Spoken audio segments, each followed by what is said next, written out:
Good morning, everyone. We're back Thursday morning. We're going to do a live stream class with a few people participating. It's the three senoritas that are the regular people. Okay. All right. Here, feet shoulder width. Hands here. 1, 2, 3. 1, 2, 3. 1, 2, 3. 1, 2, 3.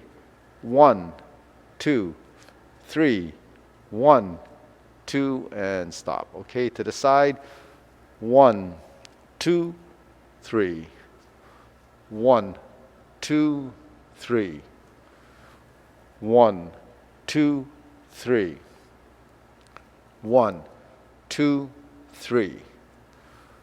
1, 2, 3. 1, 2, 3. 1, 2, 3. 1, 2, and stop. Hands up.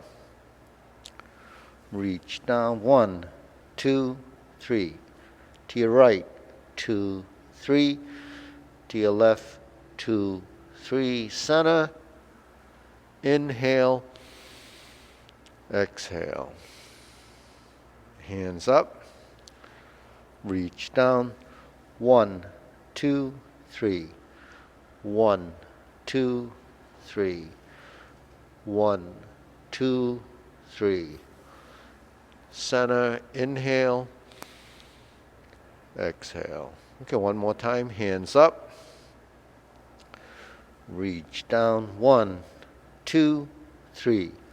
1, 2, 3. 1, 2, 3.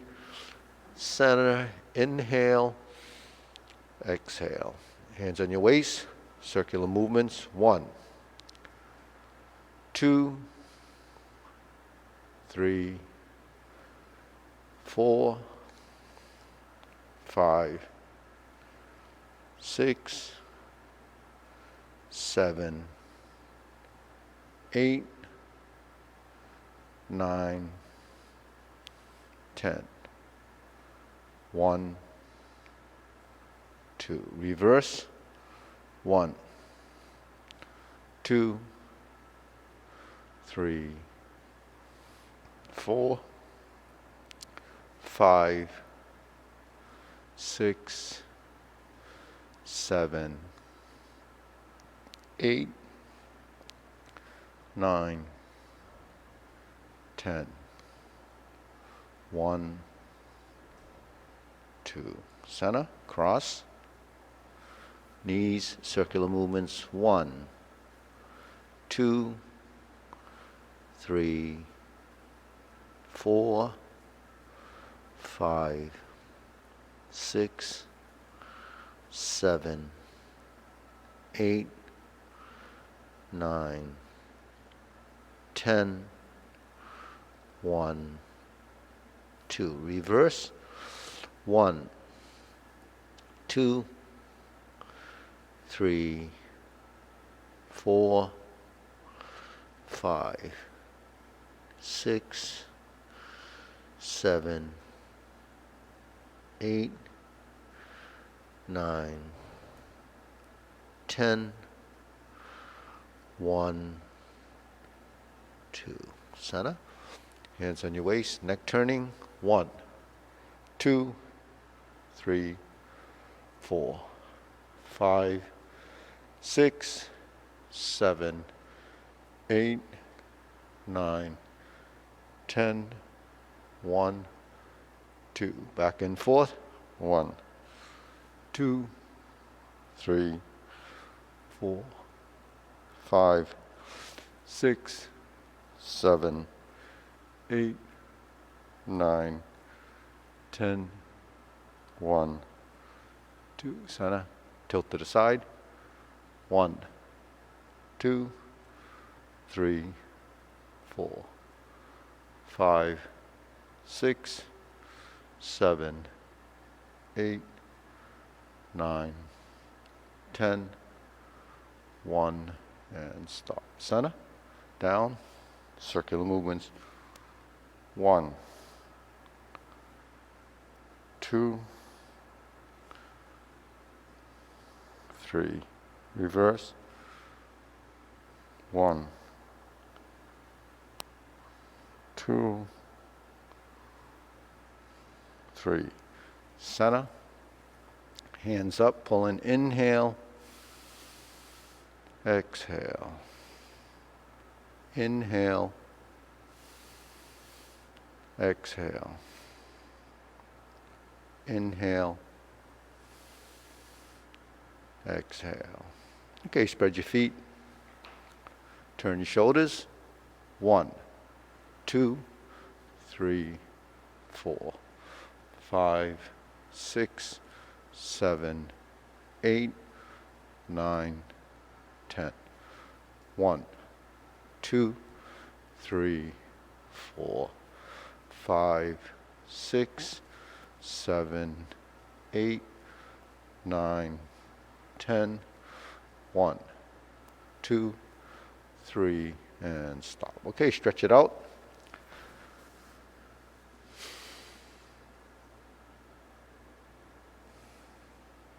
Switch.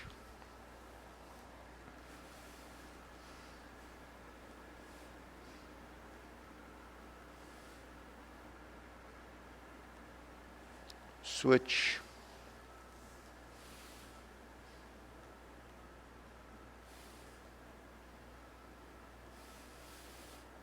Switch.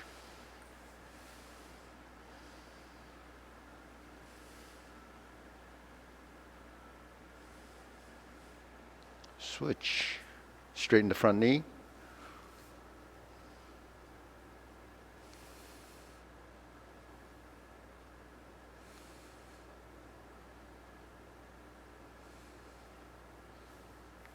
Switch.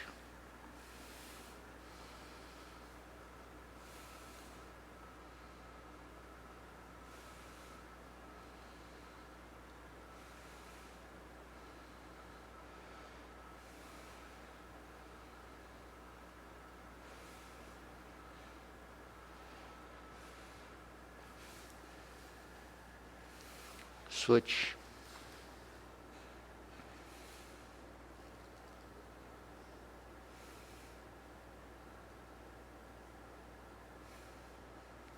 Switch.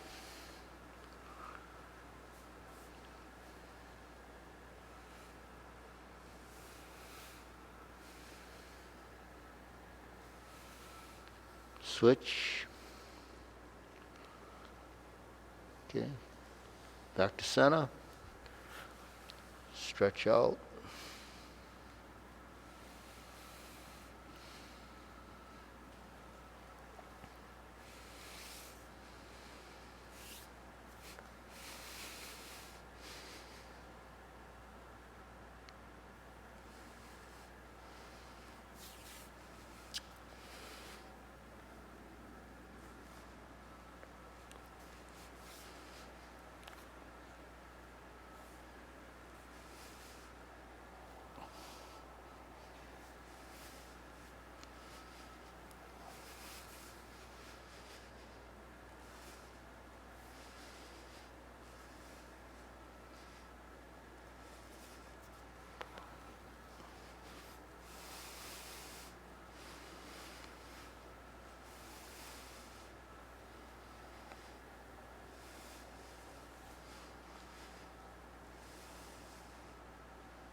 Okay, shake it out.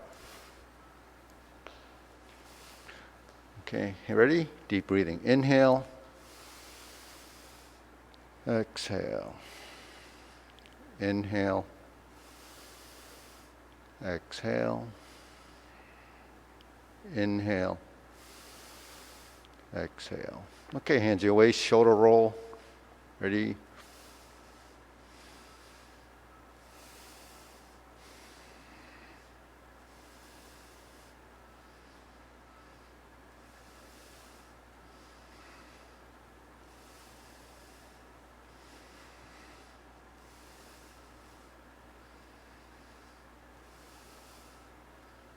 And reverse.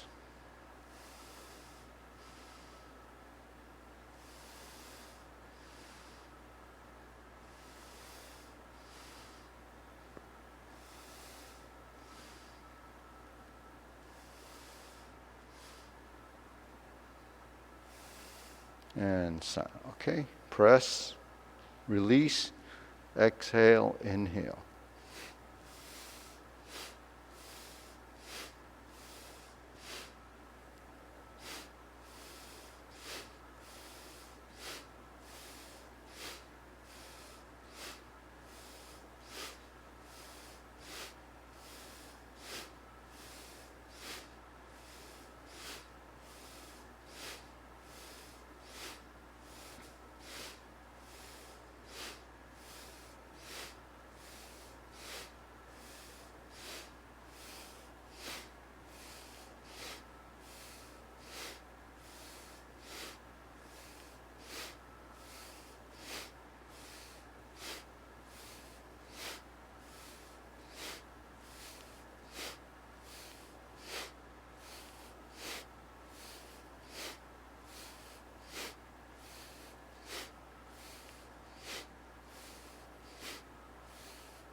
And stop. Hands up.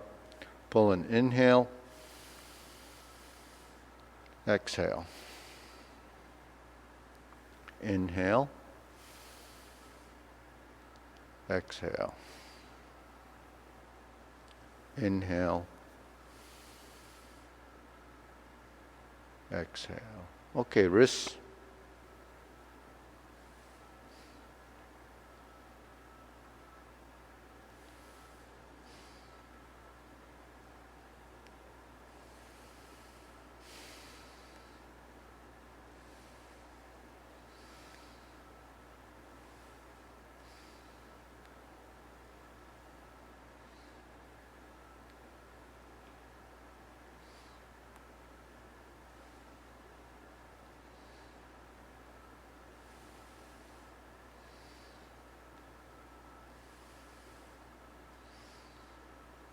Okay, reverse.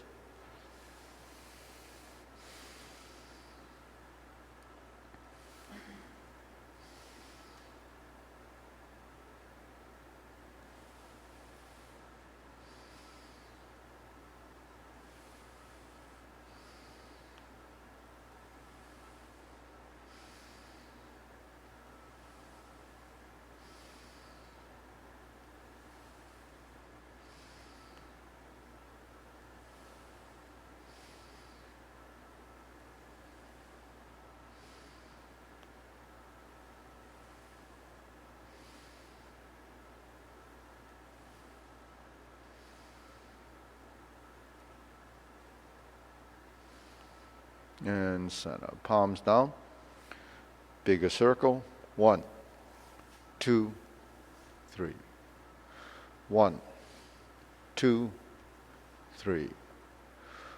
1, 2, 3. 1, 2, 3.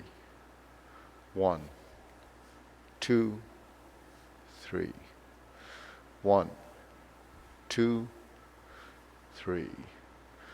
1, 2, 3. 1, 2, 3. 1, 2, 3. 1, 2, 3. 1, 2, and stop. Okay, shake it out.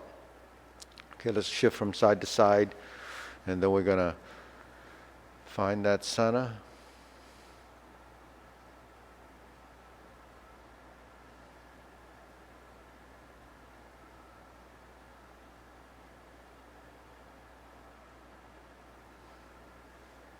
Okay, stand here, balance.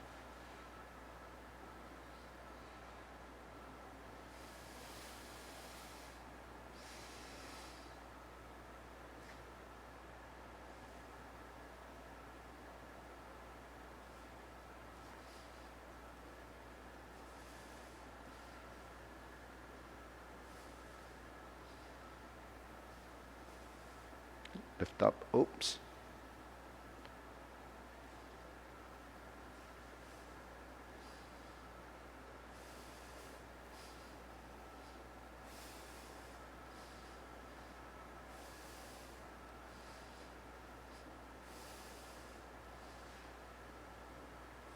So point the toe down if you can.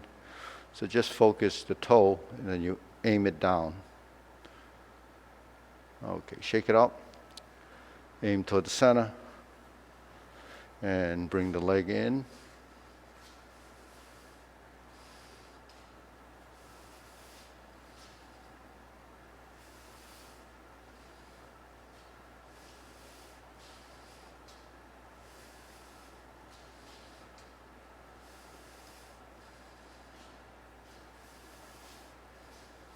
And center. Okay, switch. Go to this side. Get the hands going. And kick in.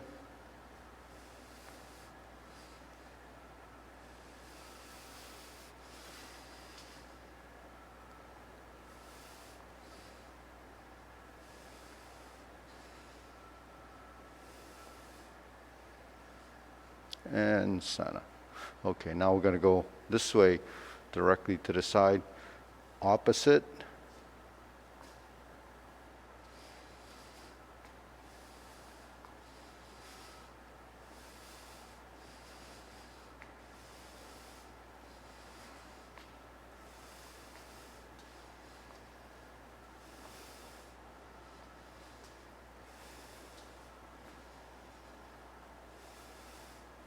And center. Okay, next, go this way, swing.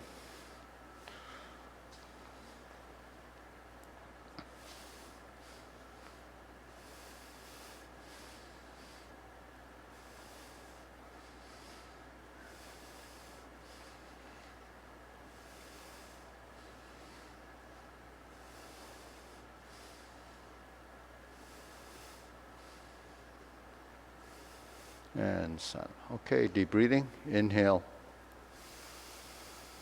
Exhale. Inhale. Exhale. Inhale. Exhale. Okay, silk grilling. Step out.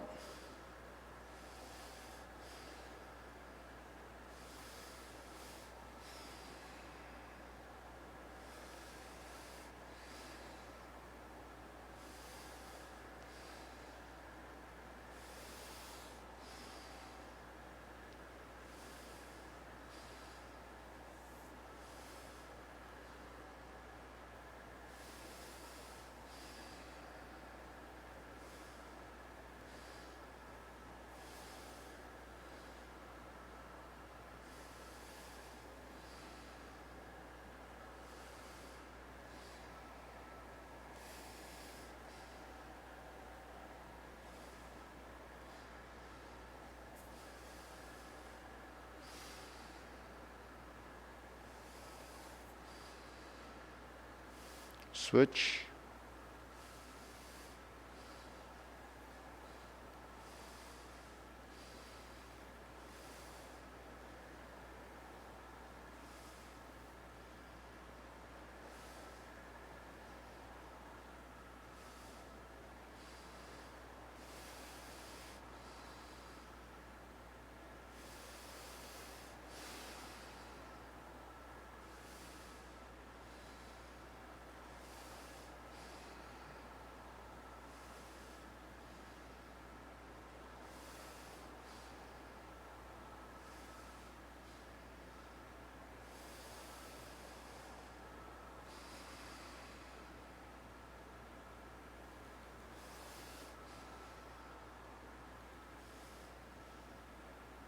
Okay, cross. Open and close.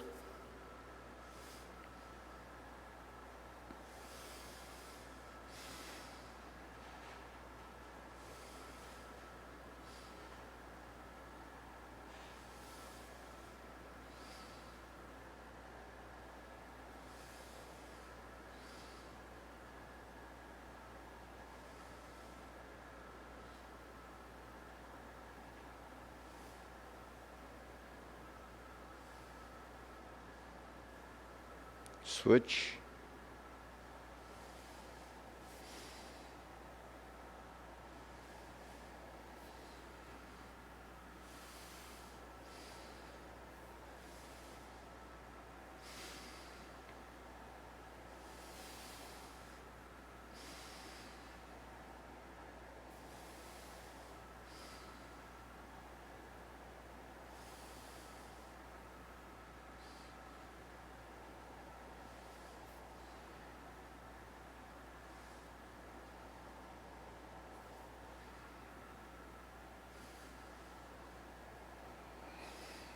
Okay, Sana.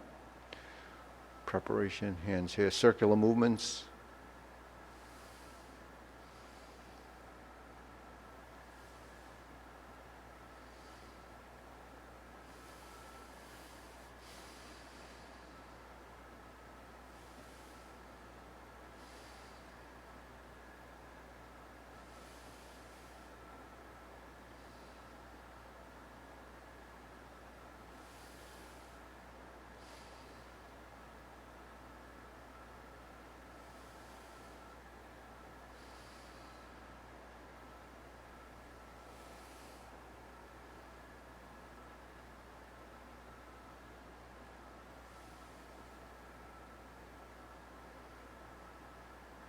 Okay, lower hoop.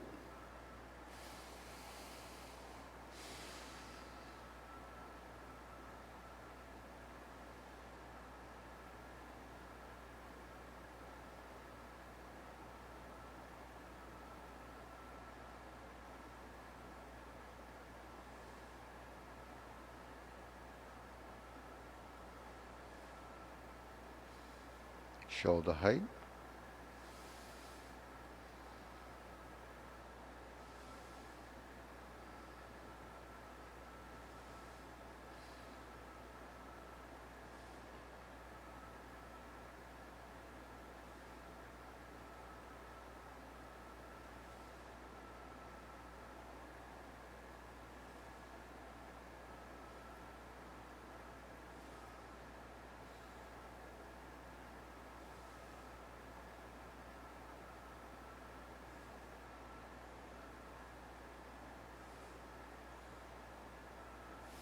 Elbows down.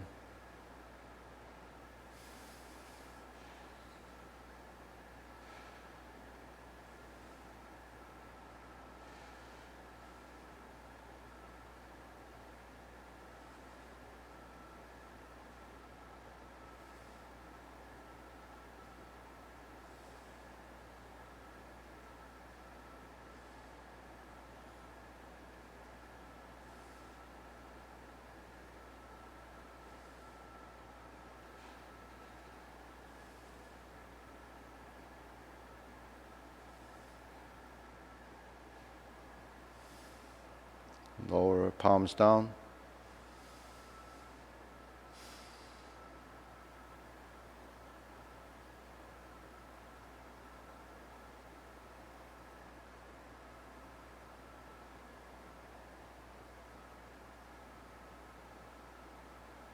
Extend.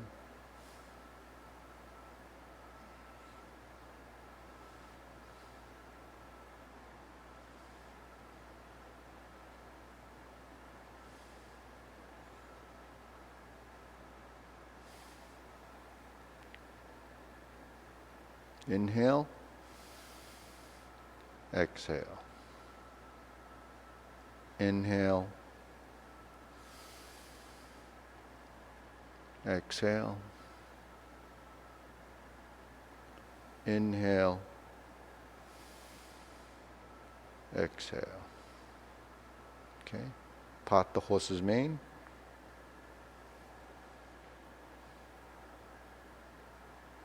Or diagonal flying. Say. Similar and close, but you're still looking for that elbow over the knee position, shoulder slightly cupped, elbow in here, palms facing forward, or say your index finger is pointing to the front.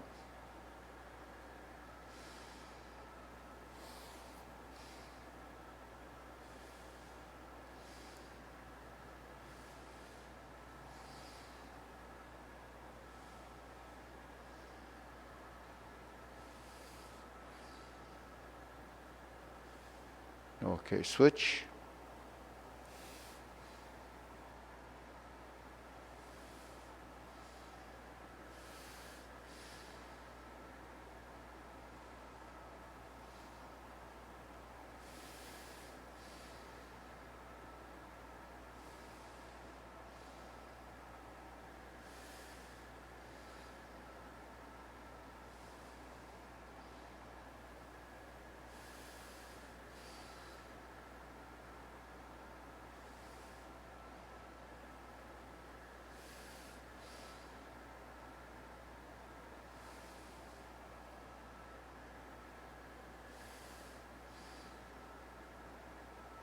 Okay, center.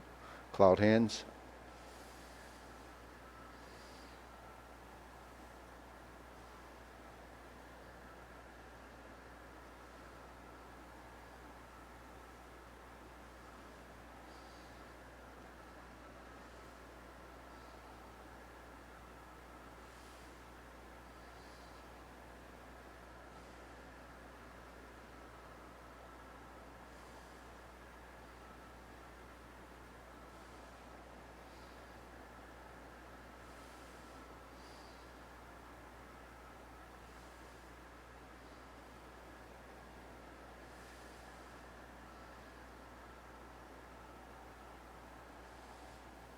Okay, next, carry tiger to the mountain.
Infinity.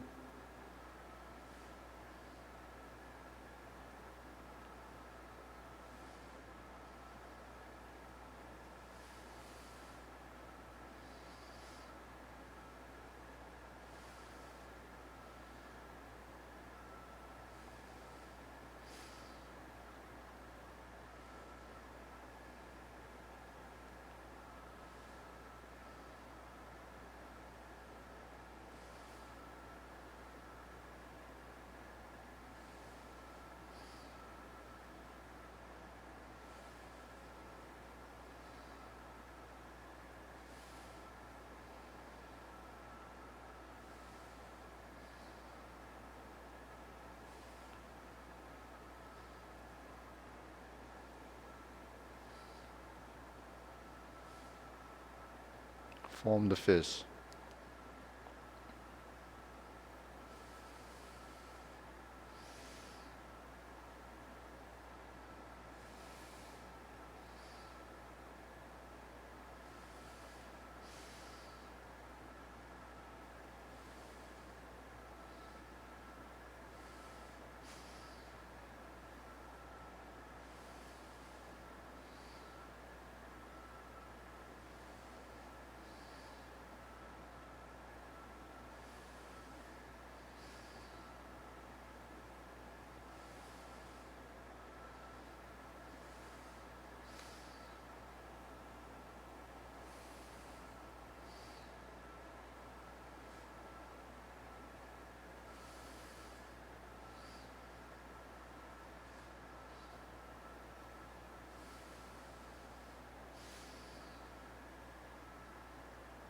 Palms together. Strum the lute.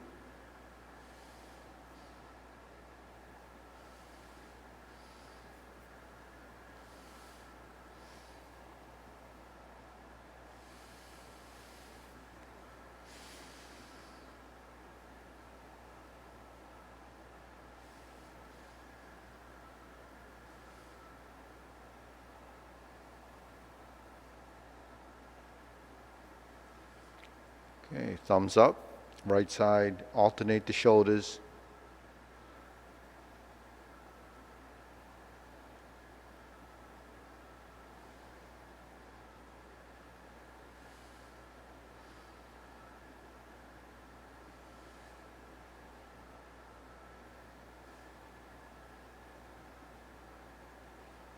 Switch, thumbs up, palms together.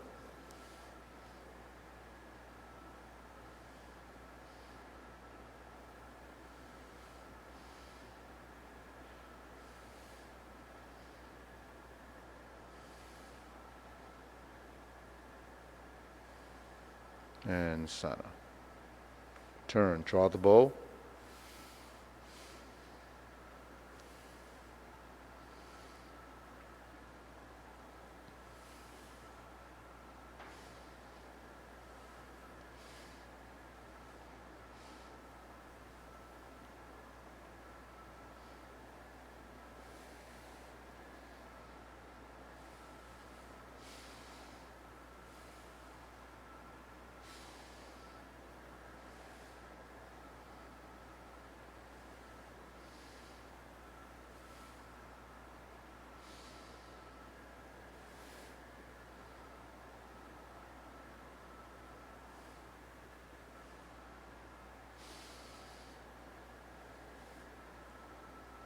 Okay, fan to the back.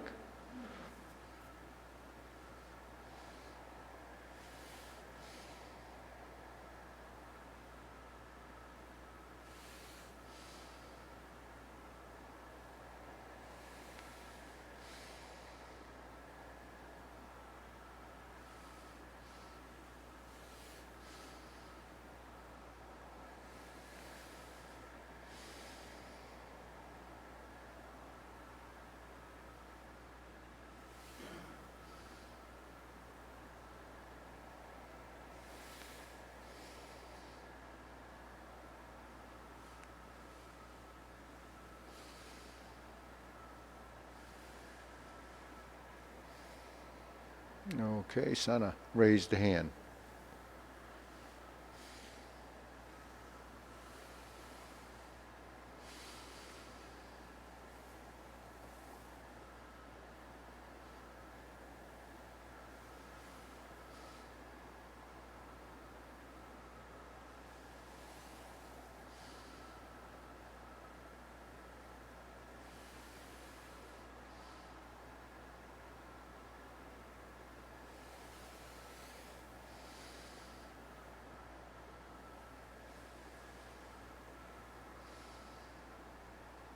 Okay, palms down, deep breathing. Inhale.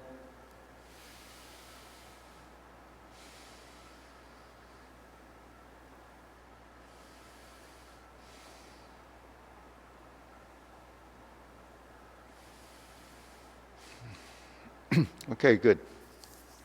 So those last series of exercises, actually starting with, the carry tiger to the mountain, they all build integration of body and patterns. And one of the things that happens is you build this relationship between the two sides. So anybody that's watching, just follow and mimic the best you can, and pick up, with the mirror images, sort of where the elbow positions are, and what goes up and what goes down. So an exercise like this, where we're flipping the elbows, is really building that relationship between the right and left side, where they kind of work together. Now, if the hands are not touching, you really can't make that connection. But once you've made and realized that connection, then your body will start picking up on the motion, and the consistency of the motion will start to, be discovered, and it'll start to pan out. But along with that is, it's tied to a principle of sinking the elbow, relaxing the shoulder, and then it's tied to a concept I talk a lot about, is vertical and horizontal, because those are, directions really. So when we're in a horizontal plane, especially with the hoop position, we can turn to right or turn to left, like in brush knee, or when we carry tiger to the mountain and we turn. Those are horizontal positions, essentially, meaning elbow is out. So when I refer to horizontal elbow, I really mean that it's going to the sides, right and left. Then vertical elbow is your, say, strum the lute position, or any position where the elbow essentially is pointing down.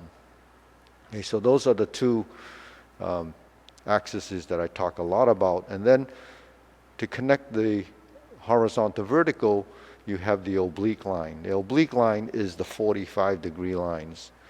So that oblique line, like this, setting up for part the horse's mane or diagonal flying, or even passing through vertical horizontal, you pass through this oblique angle, because you can't really get from down here to here without actually passing through that space. And passing through that space, you pass through this 45 line, which is actually your oblique line, and also your elbow is slanting down, or if it's like this, it would be slanting up. But we don't have a lot of movements that go up like that in the Tai Chi form, but we have a lot of movements that go on that oblique.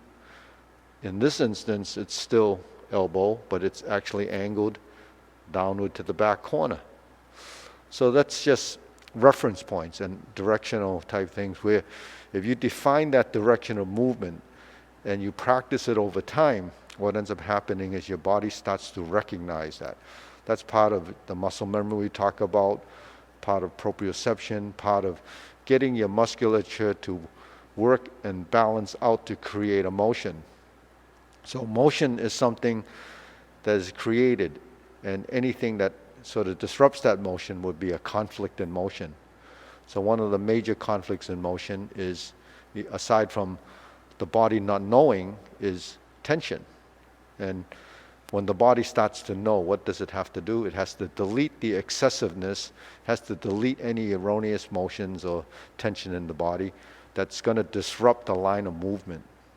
So that's basically, it sounds pretty simple, but it's a process. The body has to go through, this learning curve, because it has to understand what we're trying to do based on the visuals and the information taken in audially, because we have to interpret it.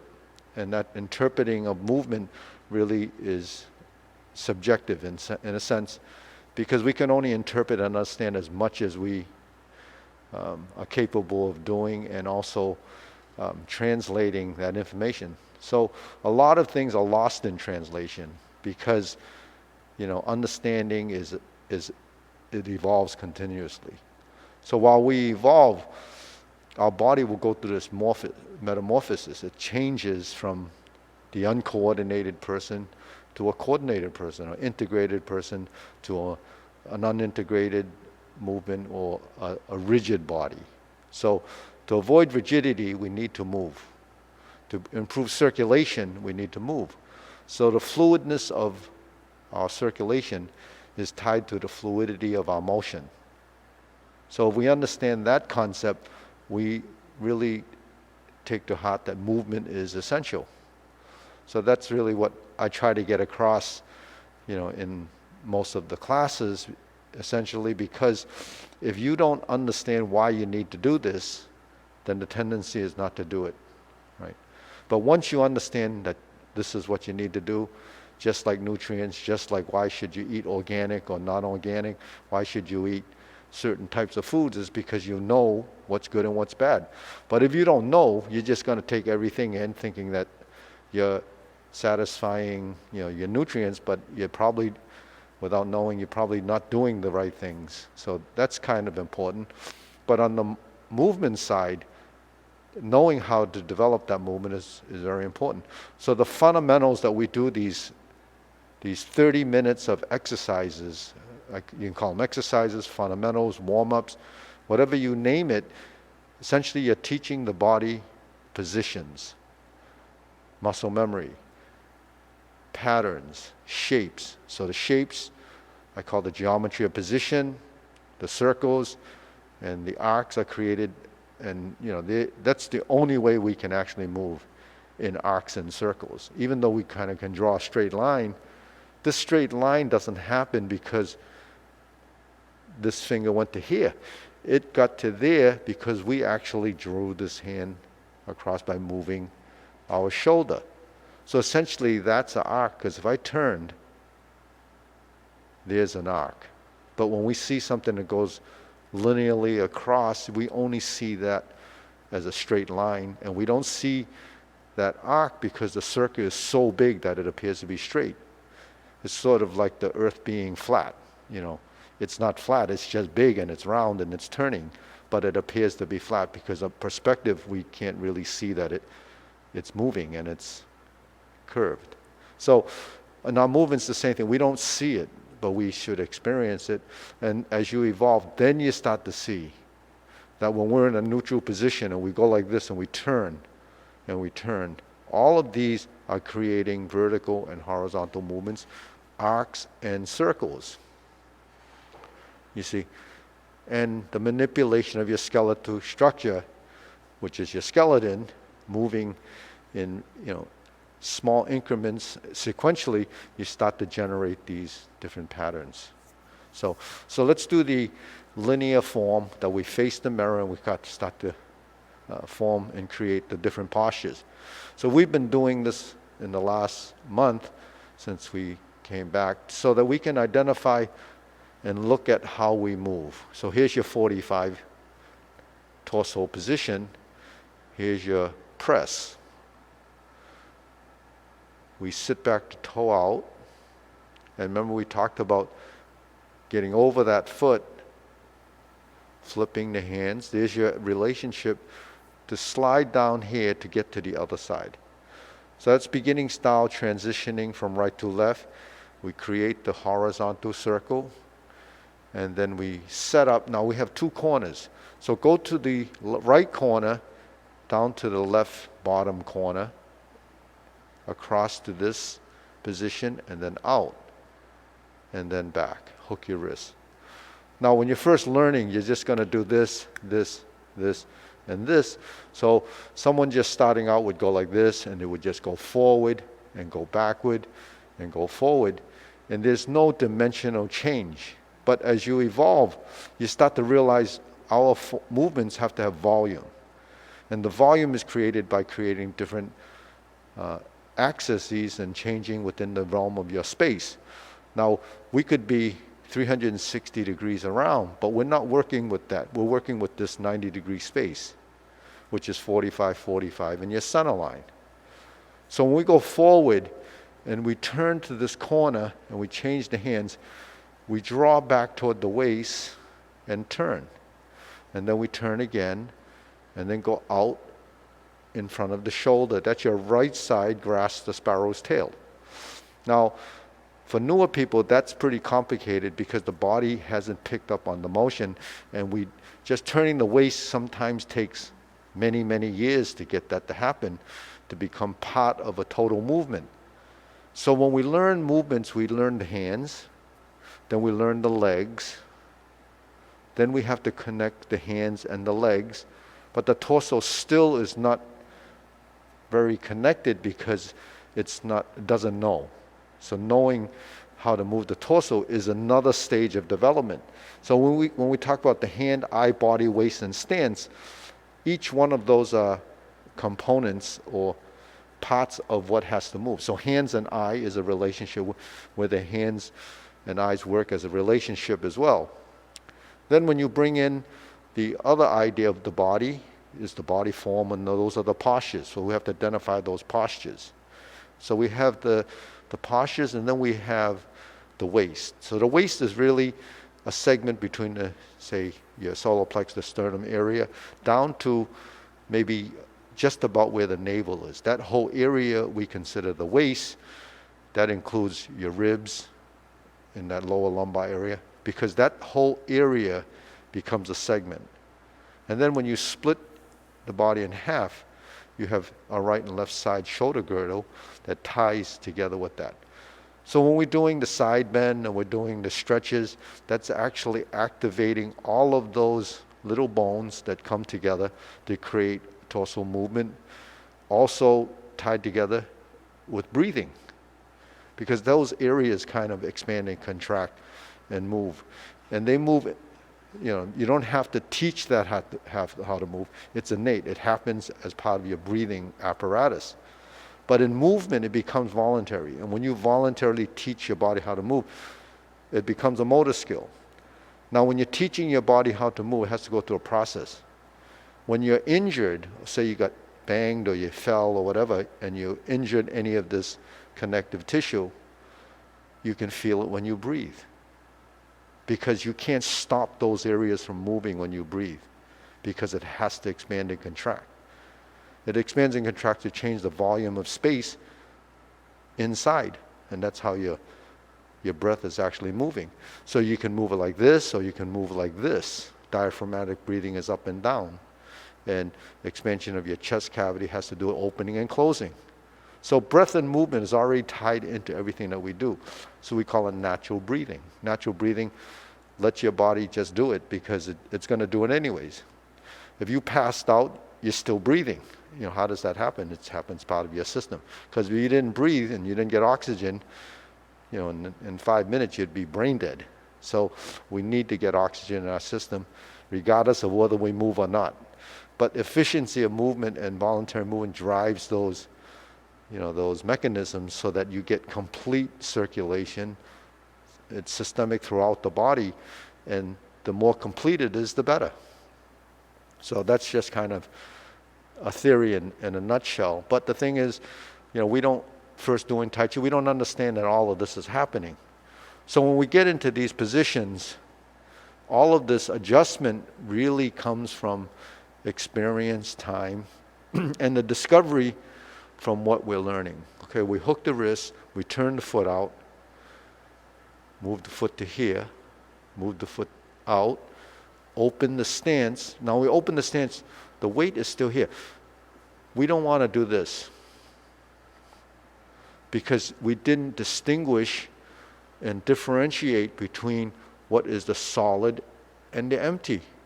Now this principle is actually consistently throughout, but the thing is, as novice or beginners, we don't really pick up on that strategy because we don't understand it.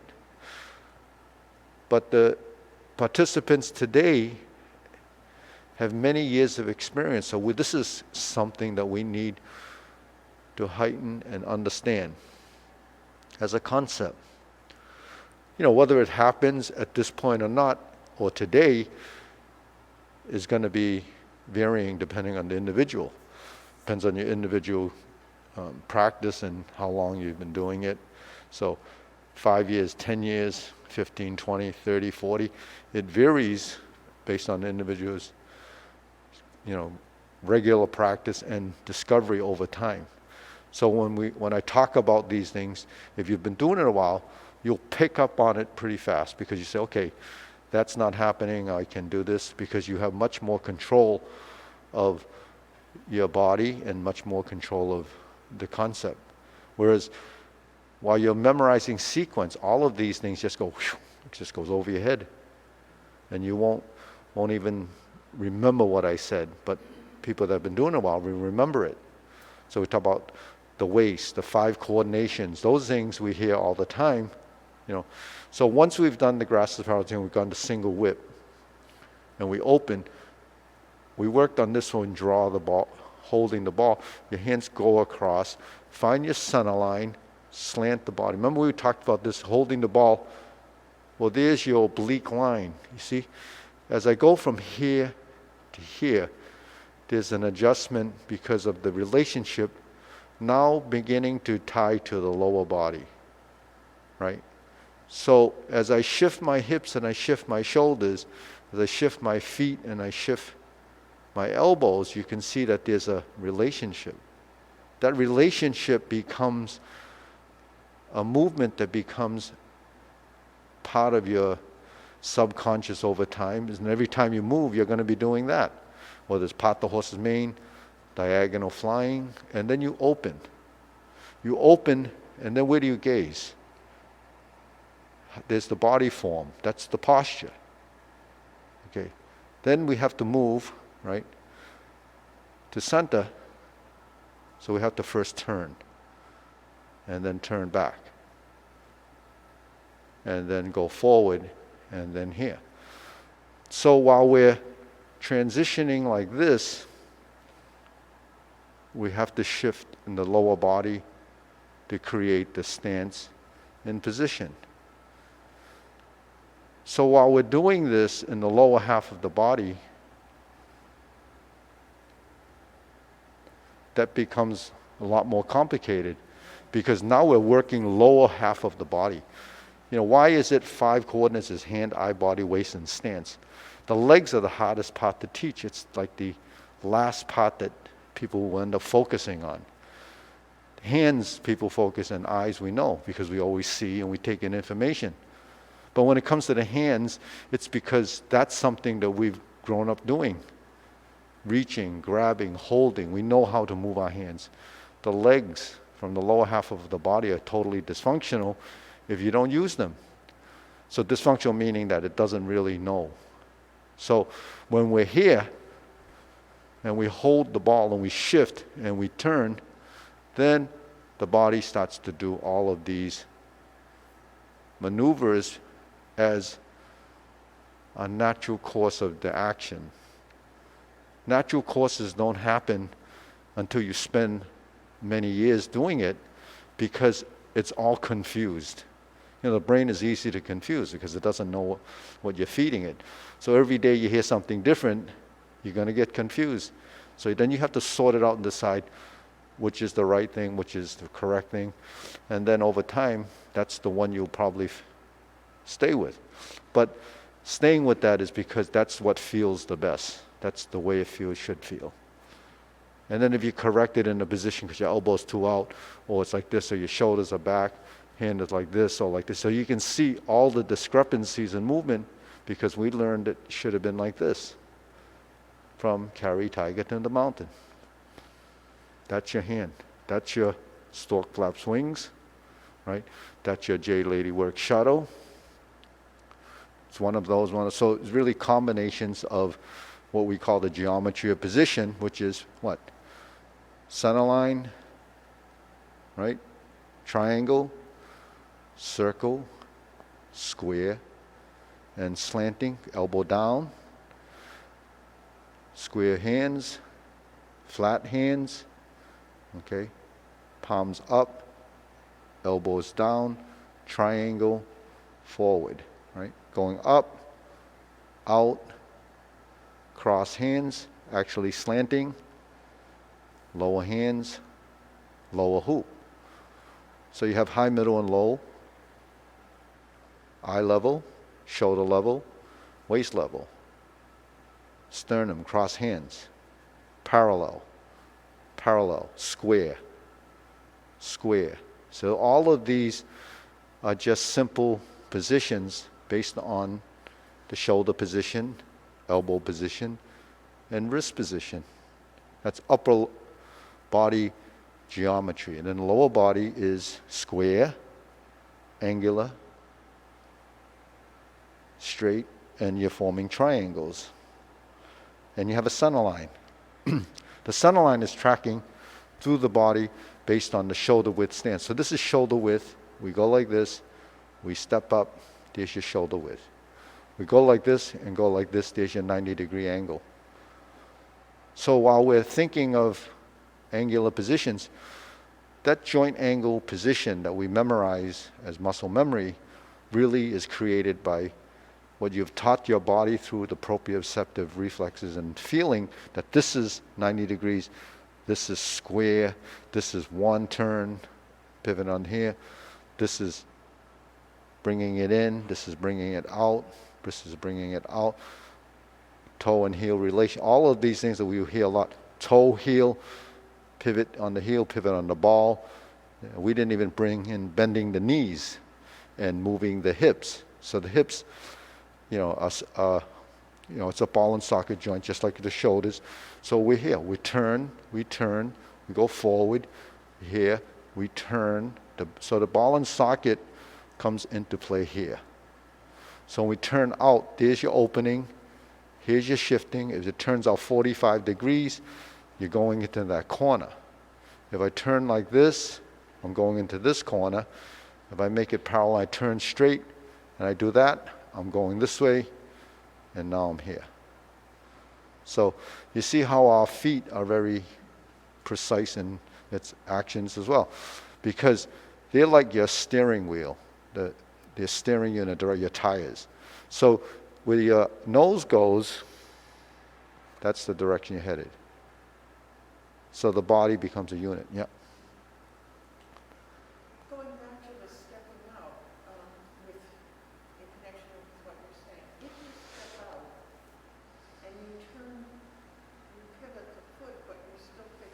Mm-hmm. Why is that not considered an isolated movement instead of a... Because, okay, so that question is it's a little deeper than that. So when we go out, what is happening is when I'm turning out, my body is still connected on this side. So if you look at my torso and you look at what my body's going to do, there's a compensation. So this knee, you watch this knee. It's spreading. So it's spreading. Now, see, you see the leg here? This brought, my heel goes down because of this. My back is, here is involved with the twist. And then when I bring it across, I'm leading with my shoulder, then I turn the waist, and then I'm in my final position. So that's your torso moving as well as the leg. So it's here. Now when I'm opening, the strength is here. It's spreading.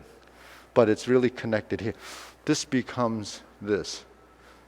So the movement is in here, in your back. But you don't see it. So that's what. So did that answer your question? Let's. I think so. It's such a subtle movement in here. Yeah. It's just hard for me to think of. Am I doing anything different with my torso when I'm opening this? Yeah. So delay the torso motion first, because if you do this, you actually created an imbalance in your movement, and you will be unstable.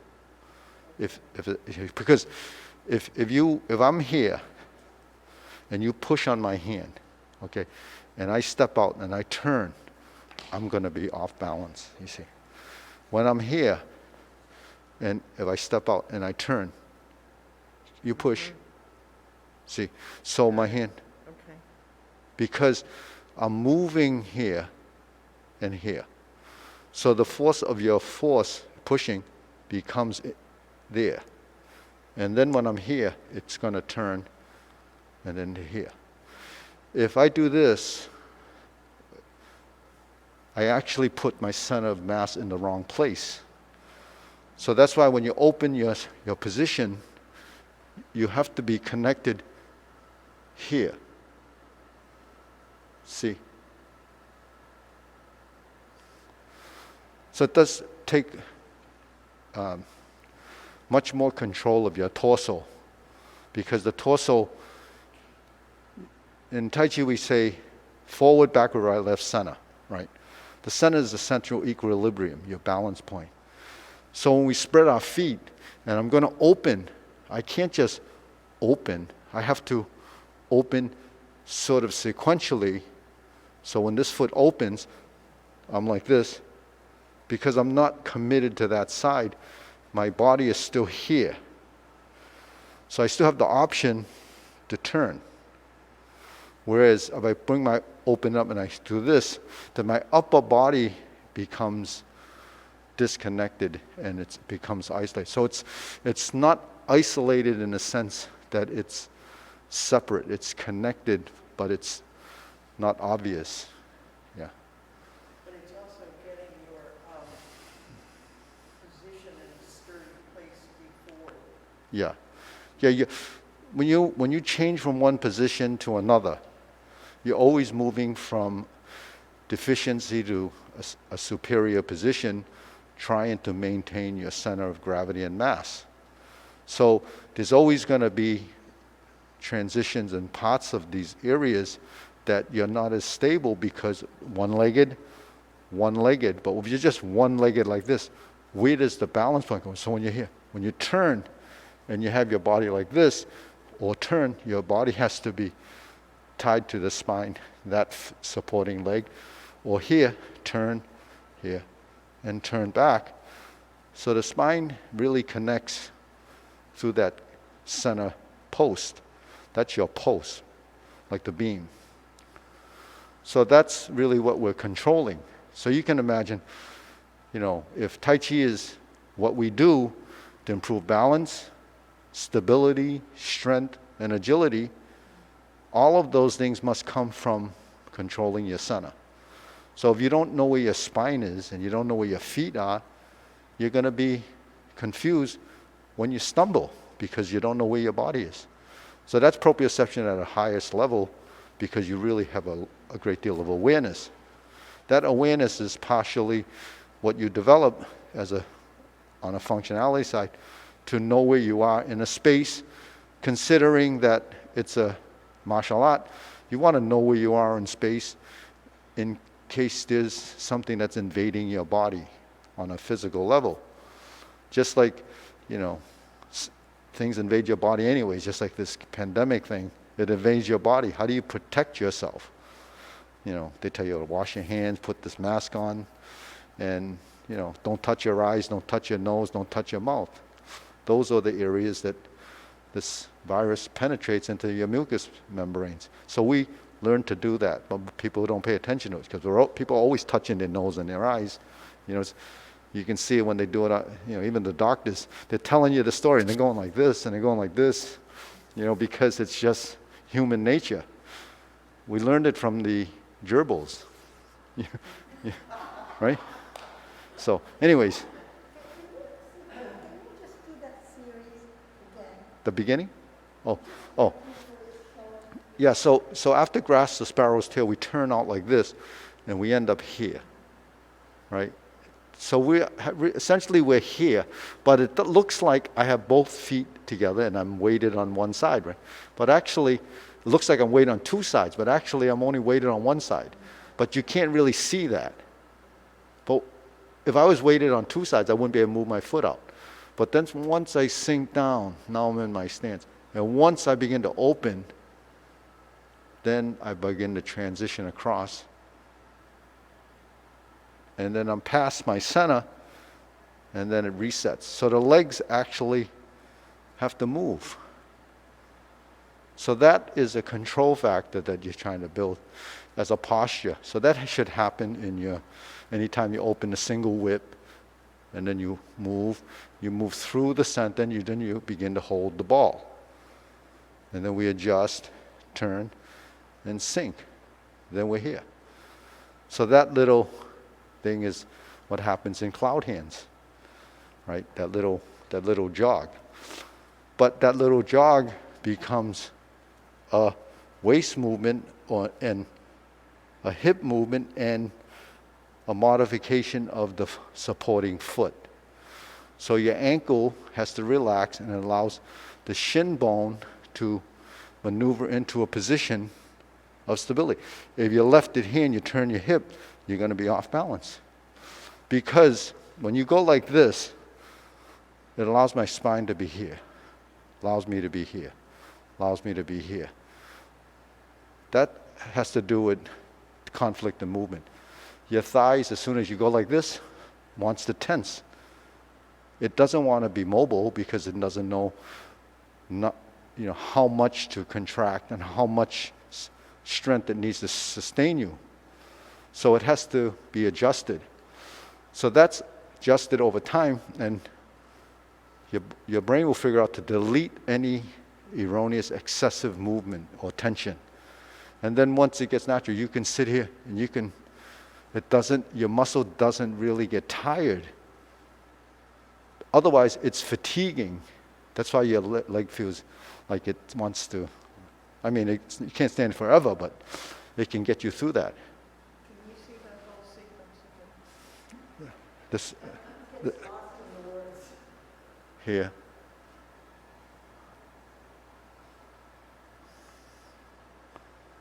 So see where my hand is. Right, it's here.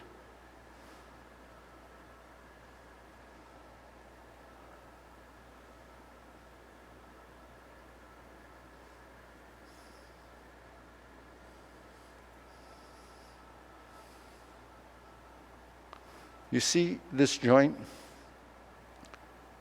You see this joint now? You see.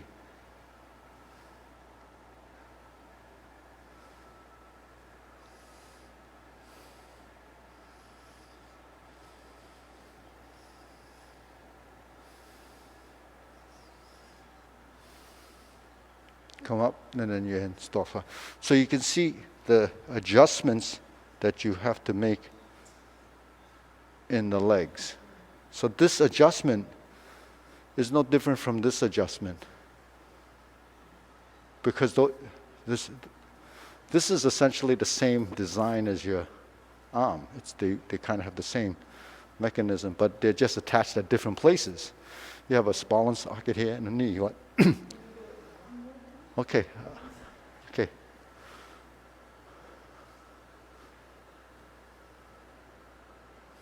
You feel a stretch in the back, right?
So for every turn your body goes through as a process, right? Actually, there's a little bit of a weight shift in the sole of your feet, because the soles of your feet is not just a flat piece.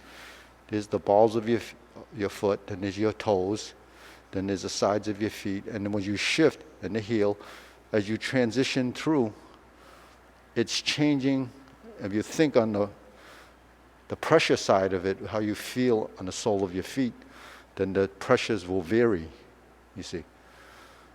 And that pressure varies, you have really a different sensitivity to that. So then you develop it over a period of time, feeling what that movement should be like, and then you discover it. So it's much, because we're dealing with movement, it's much different from static posturing or holding positions. That's a training too. That's building muscle memory. So a lot of other disciplines hold those positions for perfection, alignment of body.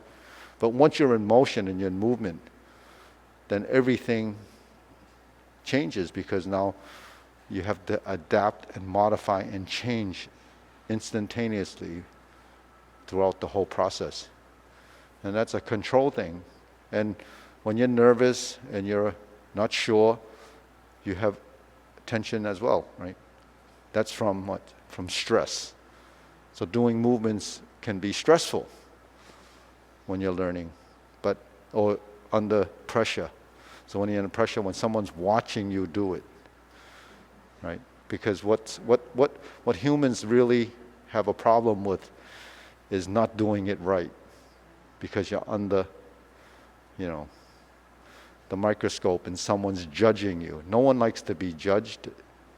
So, but part of this is just, it's a course of time, But we're always being judged regardless of what we think. So it might not be this, but if you walk outside, someone looks at you and they, if they really paying attention, they might have an opinion about you, right? So that's why society's so crazy right now. Everybody has an opinion. Okay, so let's go through the short form. That's enough talk, right? Okay.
Oh, sorry.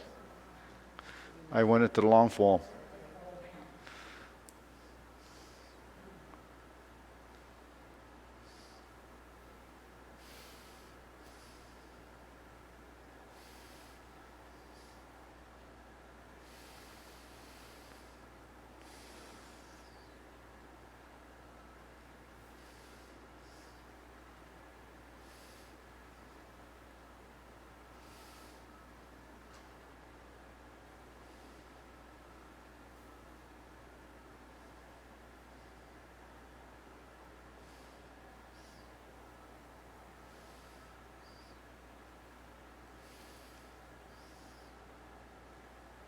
Okay, turn, hold the ball. This is the diagonal. So here again, you're sinking here. Then we're leaning this way and then opening to the side. Then we turn back to here and then come back to center. We're here. Then we lift and then insert the needle. So that diagonal flying was a little bit different. It was the setup that was slightly different. Now here you parry and punch, fold the elbow and the knees, and back fist. Form the fist.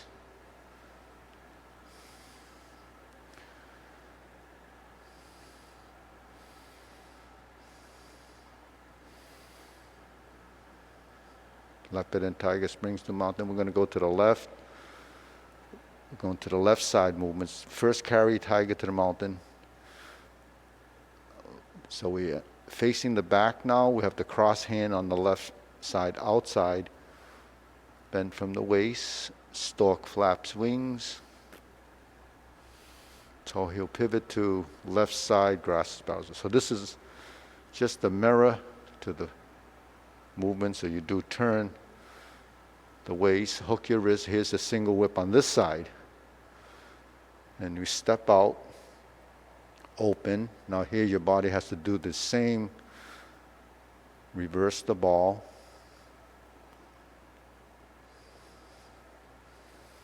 Sit back. Part the horse's mane. Step up. Move to center. Part the horse's mane. Sit back. Turn. Cross.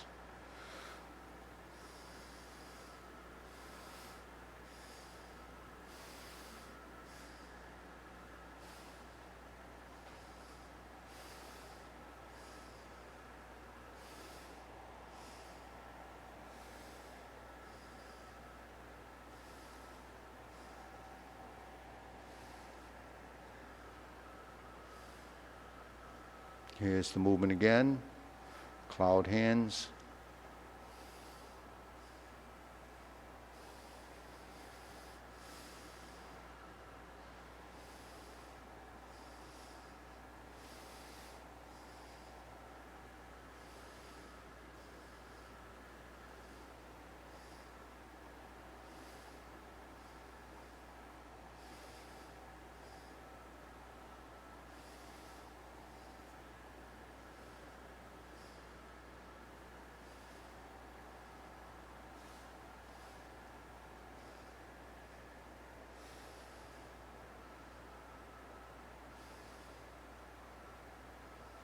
Okay, good. Deep breathing.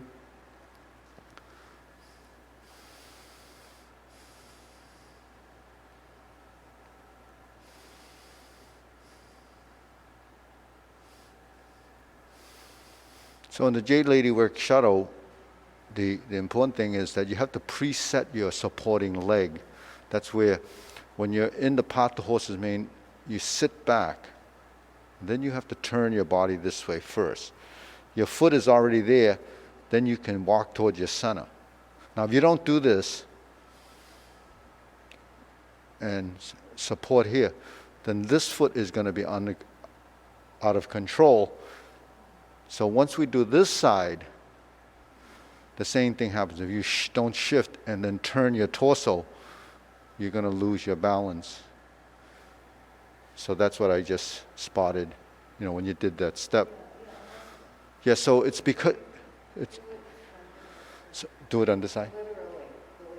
Yeah, So, say in the form we're like this. So let's do it from here. All right. We just finished part the horse's mane. Now we sit back and we're square. Now we're going to turn. So see what the hip does. It closed here. My spine is here, right? Then I bring this foot to here. Now when I shift, this foot goes up. But then at the same time I turn.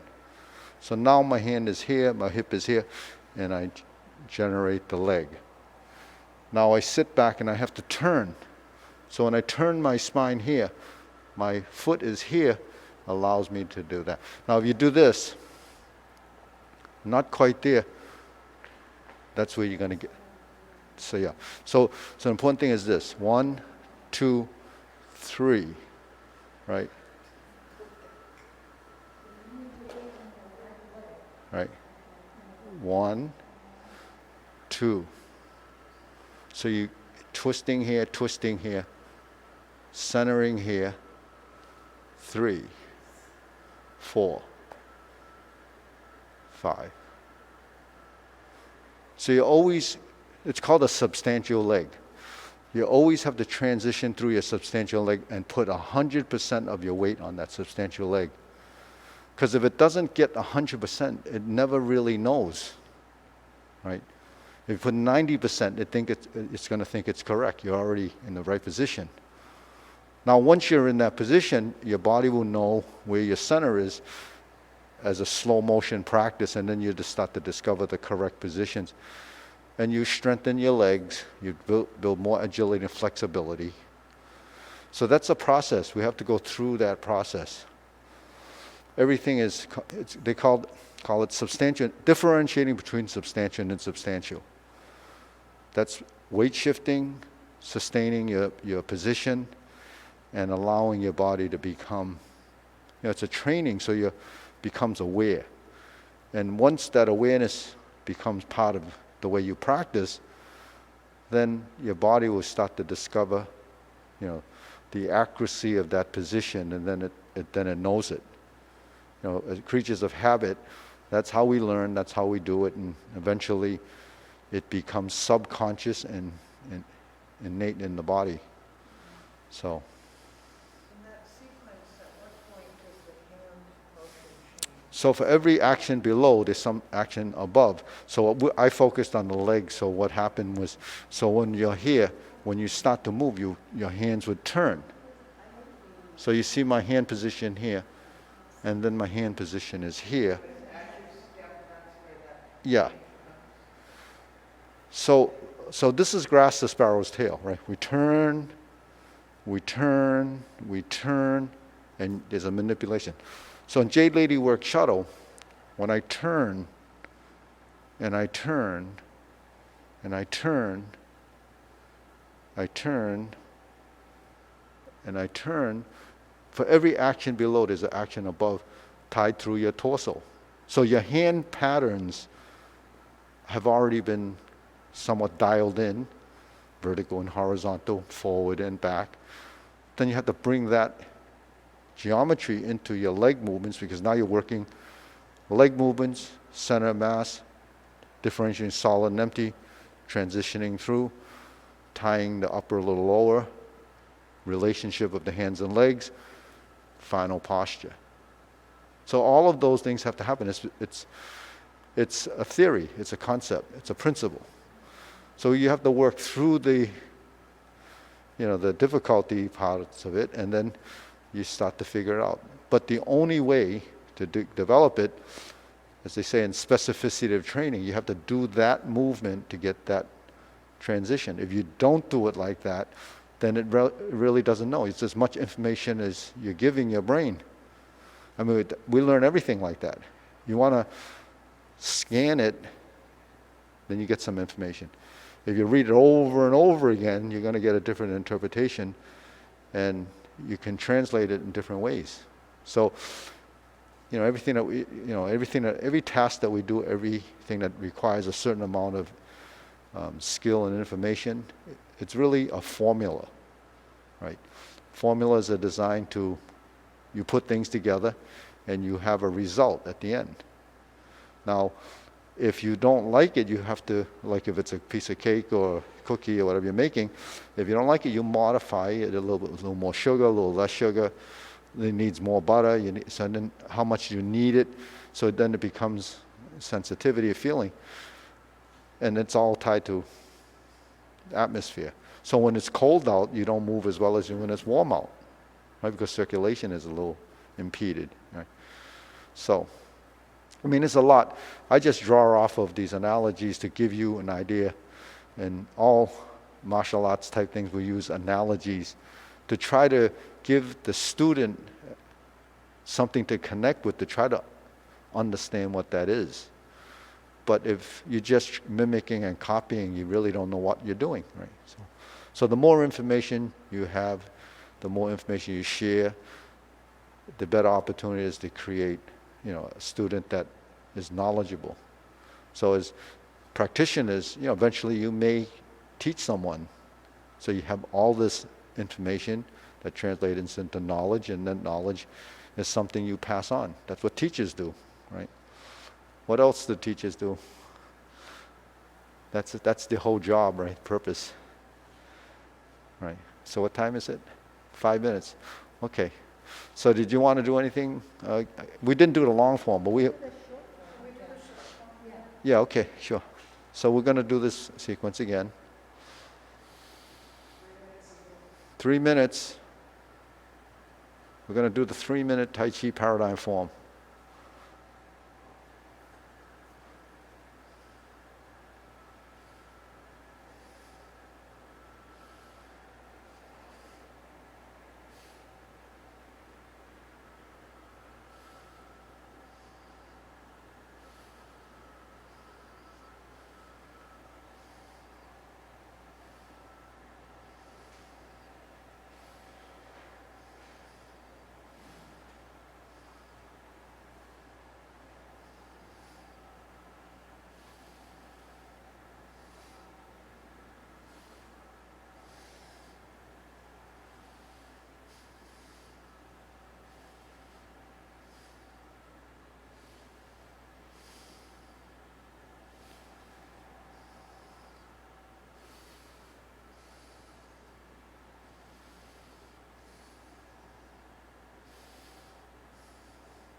So we have a few more seconds left.